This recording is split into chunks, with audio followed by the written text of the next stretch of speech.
As I told the families of Americans being held captive by Hamas, we're pursuing every avenue to bring their loved ones home.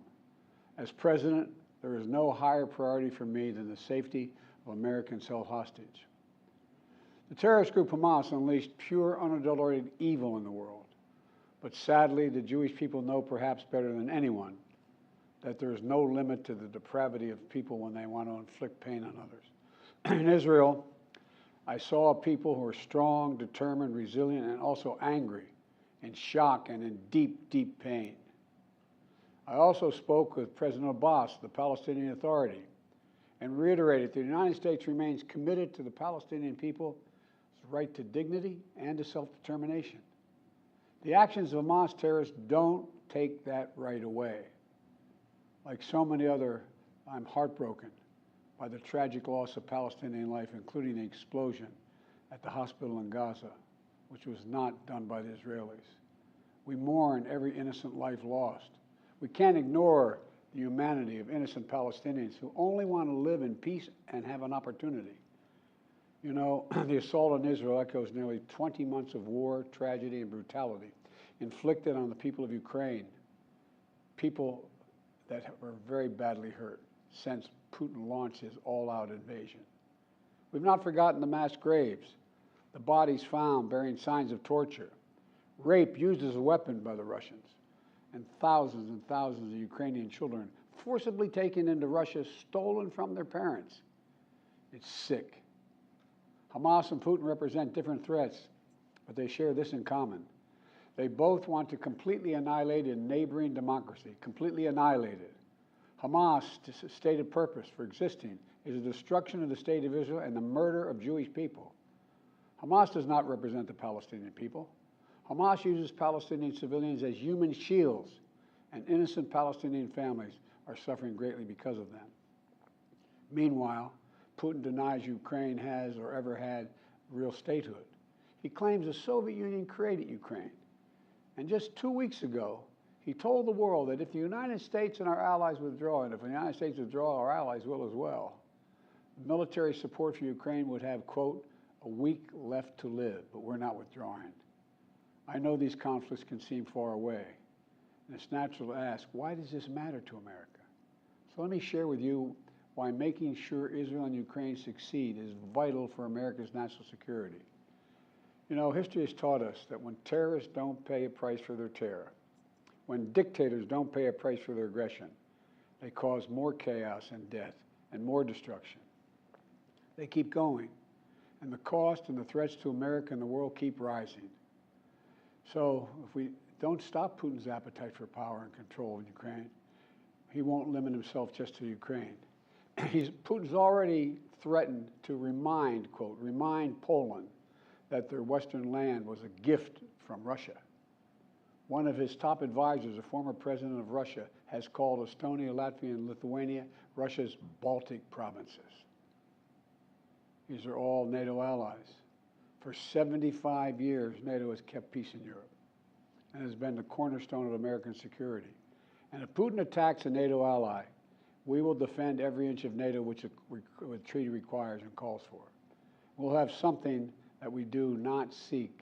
Make it clear, we do not seek. We do not seek to have American troops fighting in Russia or fighting against Russia. Beyond Europe, we know that our allies, and maybe most importantly our adversaries and competitors, are watching. They're watching our response in Ukraine as well. And if we walk away and let Putin erase Ukraine's independence, would-be aggressors around the world would be emboldened to try the same. The risk of conflict and chaos could spread in other parts of the world, in the Indo-Pacific, in the Middle East, especially in the Middle East. Iran is supporting Russia in Ukraine, and it's supporting Hamas and other terrorist groups in the region, and will continue to hold them accountable, I might add. The United States and our partners across the region are working to build a better future for the Middle East. One where the Middle East is more stable, better connected to its neighbors, and through innovative projects like the India-Middle East-Europe Rail Corridor that I announced this year at the summit of the world's biggest economies. More predictable markets, more employment, less rage, less grievances, less war when connected. It benefits the people who would benefit the people of the Middle East and would benefit us. American leadership is what holds the world together. American alliances are what keep us, America, safe. American values are what make us a partner that other nations want to work with. To put all that at risk, if we walk away from Ukraine, if we turn our backs on Israel, it's just not worth it. That's why tomorrow I'm going to send to Congress an urgent budget request to fund America's national security needs, to support our critical partners, including Israel and Ukraine. It's a smart investment that's going to pay dividends for American security for generations. Help us keep American troops out of harm's way. Help us build a world that is safer, more peaceful, more prosperous for our children and grandchildren. In Israel, we must make sure that they have what they need to protect their people today and always. The security package I'm sending to Congress and asking Congress to do is an unprecedented commitment to Israel's security that will sharpen Israel's qualitative military edge, which we've committed to, the qualitative military edge. We're going to make sure Iron Dome continues to guard the skies over Israel.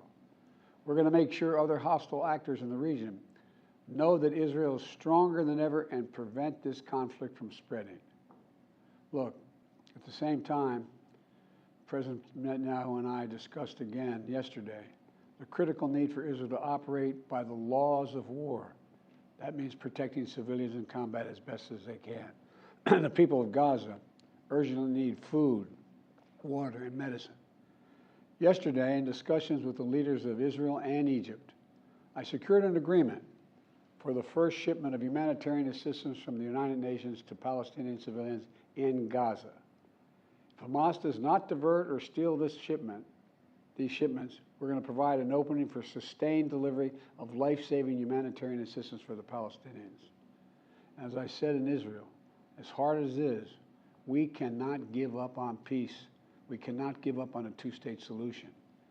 Israel and Palestinians equally deserve to live in safety, dignity, and peace.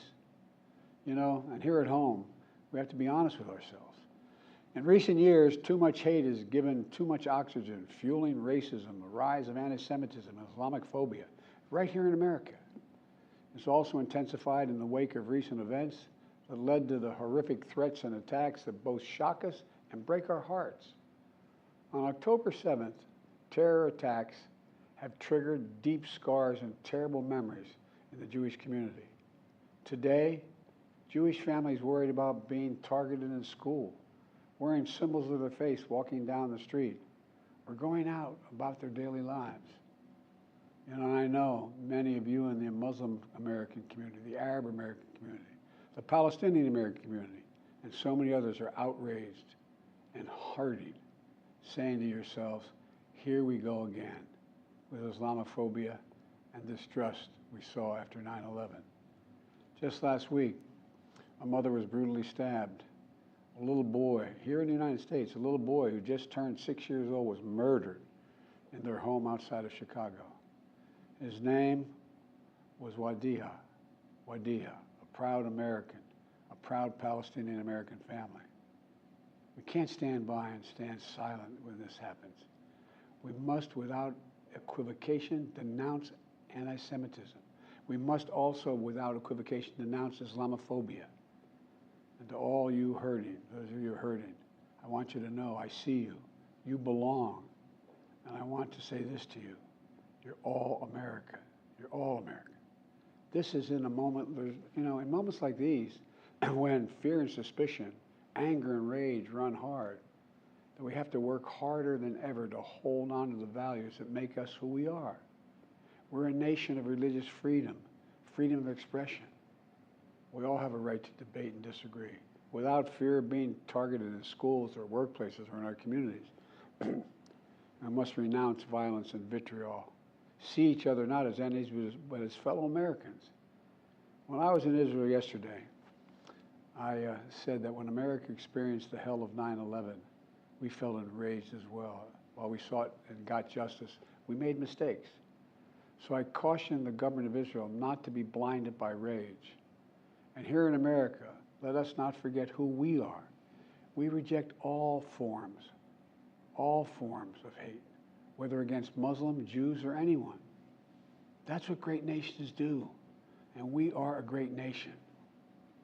On Ukraine, I'm asking Congress to make sure we can continue to send Ukraine the weapons they need to defend themselves and their country without interruption, so Ukraine can stop Putin's brutality in Ukraine.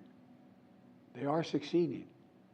When Putin invaded Ukraine, he thought he would take Kyiv and all of Ukraine in a matter of days. Well, over a year later, Putin has failed, and he continues to fail. Kyiv still stands because of the bravery of the Ukrainian people. Ukraine has regained more than 50% of the territory Russian troops once occupied, backed by U.S.-led coalition of more than 50 countries around the world, all doing its part to support Kyiv. What would happen if we walked away? We are the essential nation. Meanwhile, Putin has turned to Iran and North Korea to buy attack drones and ammunition to terrorize Ukrainian cities and people. From the outset, I've said, I will not send American troops to fight in Ukraine. All Ukraine is asking for is help, for the weapons, munitions, the capacity, the capability to push invading Russian forces off their land, and the air defense systems to shoot down Russian missiles before they destroy Ukrainian cities. Let me be clear about something.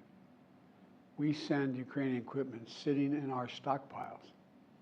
And when we use the money allocated by Congress, we use it to replenish our own stores, our own stockpiles, with new equipment. Equipment that defends America and is made in America. Patriot missiles for air defense batteries, made in Arizona. Artillery shells manufactured in 12 states across the country, in Pennsylvania, Ohio, Texas, and so much more. You know, just as in World War II, today patriotic American workers are building the arsenal of democracy and serving the cause of freedom. Let me close with this. Earlier this year, I boarded Air Force One for a secret flight to Poland. There I boarded a train with blacked out windows for a 10-hour ride each way to Kyiv, to stand with the people of Ukraine ahead of the one-year anniversary of their brave fight against Putin. I'm told I was the first American to enter a war zone not controlled by the United States military since President Lincoln. With me was just a small group of security personnel and a few advisors. But when I exited that train and met President Zelensky, I didn't feel alone. I was bringing with me the idea of America, the promise of America, to the people who are today fighting for the same things we fought for 250 years ago: freedom, independence, self-determination. And as I walked through Kyiv with President Zelensky, with air raid sirens sounding in the distance, I felt something I've always believed, more strongly than ever before. America is a beacon to the world. Still. Or as my friend Madeleine Albright said, the indispensable nation. Tonight, there are innocent people all over the world who hope because of us, who believe in a better life because of us, who are desperate not to be forgotten by us, and who are waiting for us. But time is of the essence. I know we have our divisions at home. We have to get past them. We can't let petty, partisan, angry politics get in the way of our responsibilities as a great nation. We cannot and will not let terrorists like Hamas and tyrants like Putin win. I refuse to let that happen. In moments like these, we have to remember who we are. We are the United States of America. The United States of America. And there is nothing beyond our capacity if we do it together. My fellow Americans, thank you for your time. May God bless you all, and may God protect our troops.